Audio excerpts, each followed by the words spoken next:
মাসে রাজনৈতিক কারণে অন্তত ১০৯ জনের প্রাণহানির ঘটনা ঘটেছে।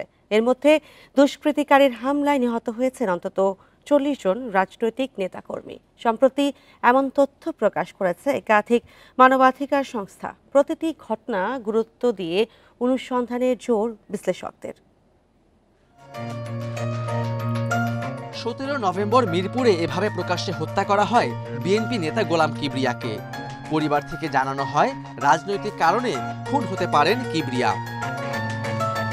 মানবাধিকার সংগঠন অধিকারের প্রতিবেদন বলছে ২০২৪ সালের আগস্ট থেকে ২০২৫ সালের সেপ্টেম্বর পর্যন্ত ১৪ মাসে রাজনৈতিক সহিংসতায় নিহত হয়েছেন ২৮১ জন। রাজনৈতিক দলের নেতাকর্মীদের ওপর দুর্বৃত্তরা ১৭১টি হামলা করেছে। এতে মারা গেছেন ১২০ জন। আইন ও সালিশ কেন্দ্রের তথ্য বলছে ২০২৪ সালের আগস্ট থেকে ২০২৫ সালের মে পর্যন্ত রাজনৈতিক সহিংসতায় ১২১ জন নিহত হন। এর মধ্যে ৭৪ জন ছিল বিএনপির অভ্যন্তরীণ কোন্দলের শিকার।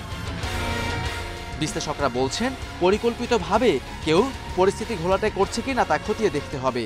চাঁদাবাজি কিংবা তার যে কোনো কিছু দখল করা, রাজনৈতিক পদ পদবি, বিগত দিনের রাজনৈতিক শত্রুতা, এই প্রসঙ্গগুলো অপেক্ষাকৃত বেশি কারণ হিসাবে।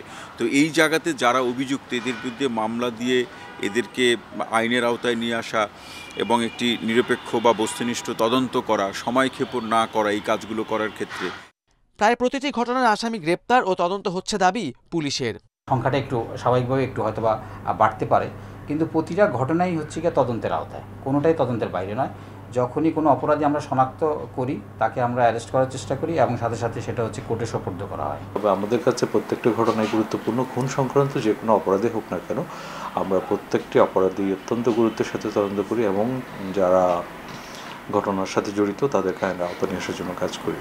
পুলিশ জানিয়েছে, নির্বাচন সামনে রেখে কেউ যাতে পরিস্থিতি অস্থিতিশীল করতে না পারে সেটি মাথায় রেখে নির্বাচনী প্রশিক্ষণ দিচ্ছে পুলিশ। নির্বাচন কমিশনের যে নির্দেশনা সেই মোতাবেক। Khaled Raihan, independent news, Dhaka.